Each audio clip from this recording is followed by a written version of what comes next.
So just found a piece of lobster on the lawn here. Can only assume that this was carried here by a gull or something, but it's quite colourful though.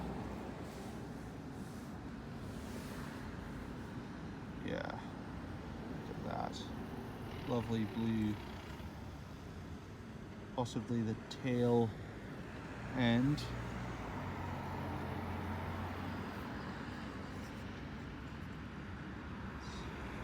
It's an incredible colour, blue colour.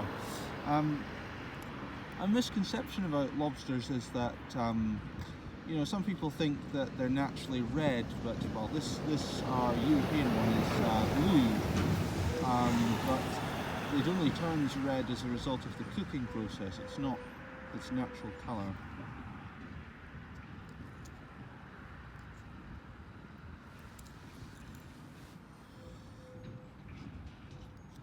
I think this is possibly part of the tail end.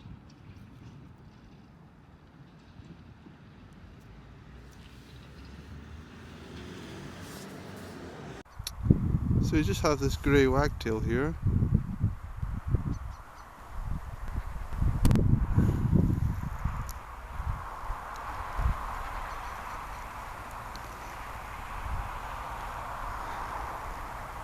And the reason they call it a grey wagtail is, well, pretty self-explanatory.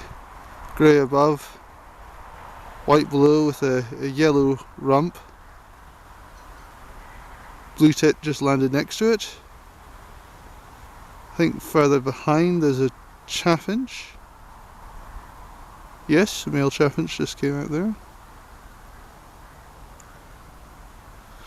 Now, grey wagtails are usually a species of riverside habitats.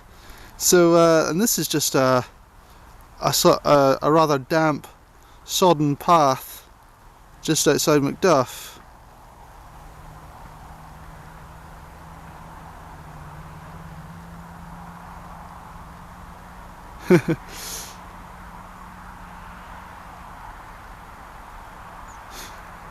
Yeah, don't let the yellow rump fool you. It's not a yellow wagtail. Don't think we even have those here, at least not regularly.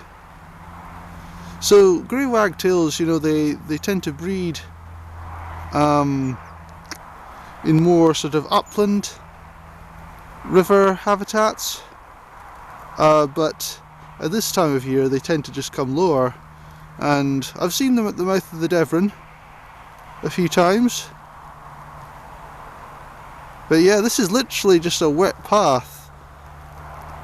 The path is just waterlogged, and a grey wagtail is finding it to its fancy, which is a bit weird. The male chaffinch.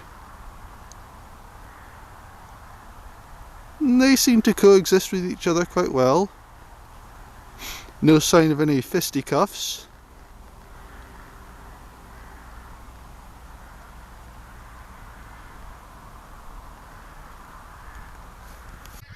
Pink-footed geese in formation. They make that characteristic wink wink noise. Let's see, can I get it? Yeah.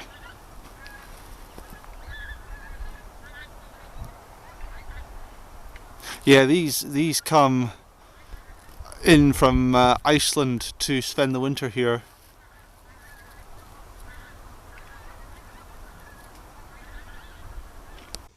So this is called hot poker, and hot pokers rather. This is a South African plant, introduced for our gardens because they're quite colourful. It's got this almost sort of long metal-like, picture a metal pole looking a bit like this, and these deeply channeled leaves. In fact, it's all this dark green stuff here, I think, is the leaves, but the flowers are the main thing. And I'm just going to see if I can. Yeah, I think these long protruding things are actually the styles, so that the sugarbirds and sunbirds that pollinate it can then dab against that with pollen that they've gathered from other flowers of its kind and give rise to the next generation, I guess. It's a plant of what we call the fynbos, the South African heathland, characterised by its high diversity of plants. I don't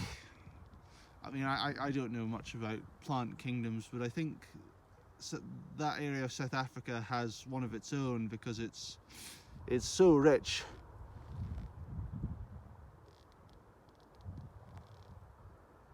And these long tubular flowers.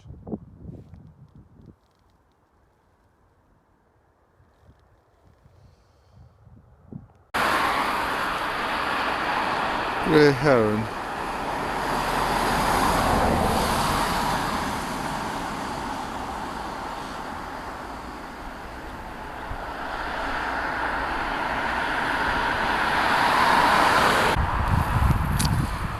Another grey heron, this one a bit closer.